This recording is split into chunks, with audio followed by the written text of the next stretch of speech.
রাজধানীর শিশু হাসপাতালে ডেঙ্গু আক্রান্ত শিশুর সংখ্যা বাড়ছে। রোগী বাড়ার কারণে হাসপাতালে বাড়াতে হয়েছে শয্যা সংখ্যা। জ্বর ও পেটে ব্যথার উপসর্গ নিয়ে হাসপাতালে আসছে শিশুরা। ডেঙ্গুর 4টি ধরনের মধ্যে এবার ডেন 2 ও 3-তে আক্রান্তের হারই বেশি।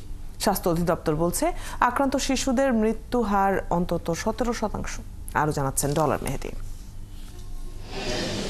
রাজধানীর অন্যান্য হাসপাতালের মতো শ্যামলী শিশু হাসপাতালেও ডেঙ্গু রোগী বাড়ছে। সেপ্টেম্বরের শুরু থেকে হাসপাতালটিতে রোগী বাড়ার কারণে বাড়াতে হয়েছে শয্যা সংখ্যা। জ্বর, সর্দি, কাশি, শরীরে র্যাশ, পেটে ও মাথায় ব্যথা সহ নানা উপসর্গ নিয়ে শিশুরা হাসপাতালে আসছে। জ্বর আসছে, বমি করতেছে, আসেন স্কুলে নিয়ে যান। তারপর স্কুল থেকে আনছি বাসায় 104 জ্বর, বমি করতেছে, পরেও হাত পাও ব্যথা ছিল, মাথা ব্যথা ছিল প্রচণ্ড। একটানা জ্বর ছিল অনেক দিন, প্রায় 8-9 দিনের মতন। পরে আমাদের এলাকার যে প্রাইভেট ক্লিনিক আছে ওইখানে নিয়ে গেছিলাম MBBS ডাক্তারের কাছে। তারপর উনি টেস্ট দিছে, পরে ডেঙ্গু পজিটিভ আসছে আর কি। বমি হয়েছে, বমি হওয়ার পরে যখন টেস্ট দিছে, এখন টেস্টের রিপোর্ট আসছে পরে এখন বলছে ডেঙ্গু। শিশু হাসপাতাল কর্তৃপক্ষ বলছে 1 জানুয়ারি থেকে 29 সেপ্টেম্বর পর্যন্ত 5 জন শিশু ডেঙ্গুতে মারা গেছে। সেপ্টেম্বরেই মারা গেছে 3 জন। ডেঙ্গু 4 ধরনের মধ্যে ডেন 2 ও ডেন 3 আক্রান্তের হার বেশি। জ্বরটাকে গুরুত্ব সহকারে দেখতে হবে।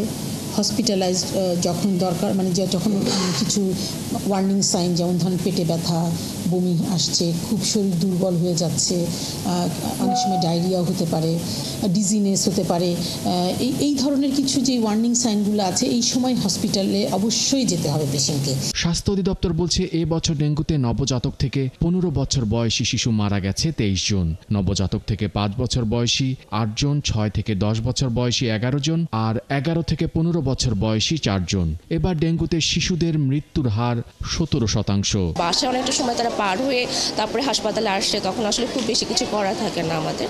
তো আমরা পাচ্ছি এরকম শখ নিয়েও আসছে পেশেন্ট, কারোর ব্লিডিং ম্যানিফেস্টেশন আছে।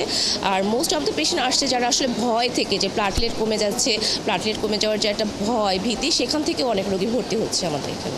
জানুয়ারি থেকে সেপ্টেম্বর পর্যন্ত মোট ডেঙ্গু রোগীর 20% বয়স 1 থেকে 15 বছর। ডলার মেহেদী, 71, ঢাকা।